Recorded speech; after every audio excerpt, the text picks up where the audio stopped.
welcome back to the Dino Archives. I'm Havoc with the HGC YouTube gaming channel, and today we're going to be going over the Allosaurus, which is one of my favorite killing machines in Ark Survival Evolved. We're going to be doing these Dino Archives in alphabetical order. First video was the Achatina, today's the Allosaurus. And we're going to be going over the spawn maps, taming, we're going to go over breeding, the utility, and we're also going to be talking about its usefulness. And I'm going to judge it based out of 10, 1 being the worst, 10 being the best as far as usefulness compared to the other dinosaurs you find in Ark. So one of the highlights about the Allosaurus is the pack leader boost.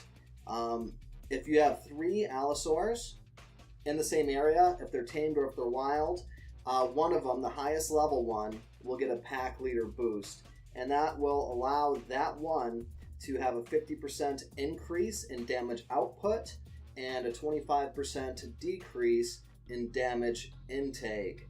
So let's just jump right into it. I'm going to post timestamps in the comment section below, as well as just some basic notes for your quick reference. So hope you enjoy the video. If you have any questions, put them in the comment section.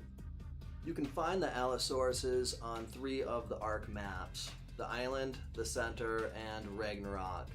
The Allosauruses spawn in groups of 3, which means that you will almost certainly encounter a pack leader that is identified by an orange glow, similar to alpha dinos.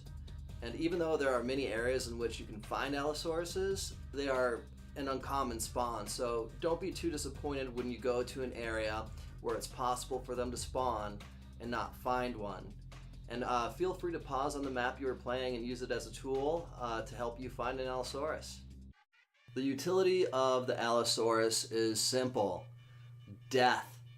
In a group of 3 Allosauruses, you will have 1 pack leader that does 50% more damage, receives 25% less damage, and will also slow the victim down while doing bleed damage.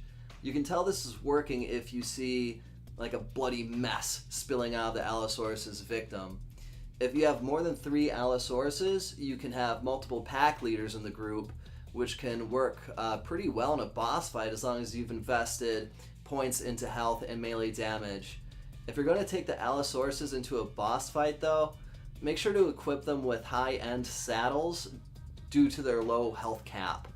The Allosauruses are good at harvesting meat and hide off of dead dinos, and they're really not all that horrible as a safe transport around the map because most other aggressive dinos will just leave them alone.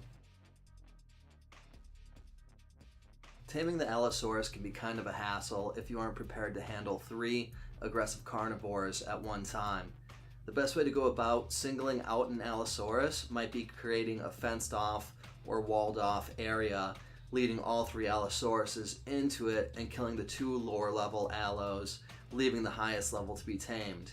If you have a Wyvern or a Quetzal, you can pick up an Allosaurus and drop it off in the safety of your own private taming pen. Once you isolate the Allosaurus that you want, it's a pretty straightforward tame from there. If you're going to use a crossbow, try to aim for its head and space out your shots with tranq arrows, allowing about 5 seconds in between hits. If you hit the body continuously, you really will risk killing it. The Allosaurus prefers diplo kibble, which you can get from the Diplodocus. You will need a diplo egg, savo root, rare flowers, mejoberries, fiber, water, and a cooking pot or industrial cooker to make the diplo kibble. If you can't afford to make diplo kibble, raw mutton is the next best thing, and you'll be able to tame the Allosaurus just fine that way. So in order of taming effectiveness, use the diplo kibble if you can, then raw mutton, then raw prime meat, then cooked lamb chops, and then if you really have to, cooked prime meat. And you know what, try not to use any type of meat less valued by the Allosaurus than the cooked prime meat.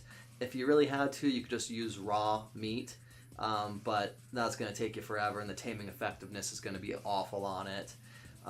Anyway, once you have the Allosaurus, you will need a saddle to go with it.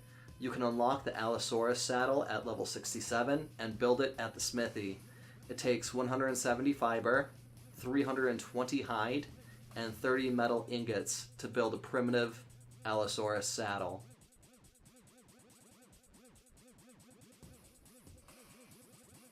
If you decide to breed your Allosauruses, make sure you have a lot of time set aside to raise the babies. If you're not playing official, I would recommend cutting down the maturation time to prevent wasting too much of your life. That aside, breeding the Allosaurus is a pretty simple ordeal. Just set both the male and female to enable wander and watch them go at it. The males don't last very long, and you will have a fertilized egg in about 1 minute. I'm using the S Plus hitching post to keep them next to each other, but if you don't have S Plus, you can simply build a room or set pillars around them to prevent them from wandering away from each other. Another strategy is to weigh them down with heavy materials like stone or wood to prevent them from wandering off, but since they do have a fairly high weight carrying capacity, a breeding room might be a better option. And you can use different sized breeding rooms for multiple types of dinos in future endeavors as well. Incubating the Allosaurus egg requires the right temperature, and if the temperature is not right, the screen in front of the egg will tell you too hot or too cold. Early game, you can use torches to increase the temperature if the egg is too cold, but making the temp cooler is more difficult until you unlock the air conditioner, which you unlock at level 61. Air conditioners are the ultimate egg incubators because they will stabilize the temperature of the egg if the egg is too hot or too cold. Once the baby Allosaurus hatches from its egg, you will need to perform your first imprint on it. Just go up to it and hit E on the keyboard, or if you're playing on console, it should just tell you which button to press. You will then want to go to its radial menu and disable wandering so it doesn't wander off. Make sure you have a lot of raw meat on hand to put into its inventory as soon as possible so the poor little guy doesn't starve to death. And then have it follow you to a good location for it to mature to full size. Don't make the mistake I made and have it follow you so close, otherwise it'll get stuck on it as well. Now, when you're looking at the baby Allosaurus, you will see wants care in X amount of time, and you will see a timer counting down. When that timer reaches 0, it will either want you to take it for a walk, it might want for you to pet him. Worst case scenario, it's going to want a random type of kibble. If he wants a type of kibble that you don't have for him, you won't be able to do an imprint from there to full maturation, which is not ideal. So if he wants you to take him on a walk, just have him follow you and walk in a straight line until the imprint occurs. Usually you won't have to walk them all that far. Best case scenario, he'll want you to just pet him. So you just need to go up to him and hit E. One thing that's really cool about breeding your own Allosaurus and just breeding any type of dinosaur in general is getting to watch it grow in real time from a baby to a juvenile to a matured adult.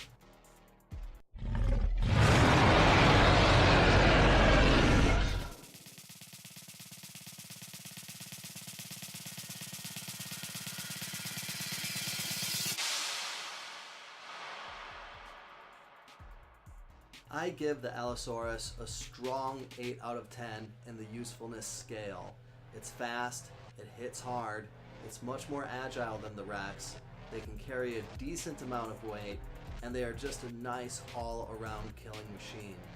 With the pack leader bonus in groups of 3 or more, the Allosaurus becomes a formidable foe to almost anything the Ark can throw at it. It doesn't have as much health as the Rex, which makes the Allosaurus not as ideal in boss fights, but it can actually do more DPS when you take the pack leader bonus damage into account. So if you do bring Allos into a boss fight, you might want to expect losing a few. I like to think of the Allosaurus as the AK-47 of dinosaurs.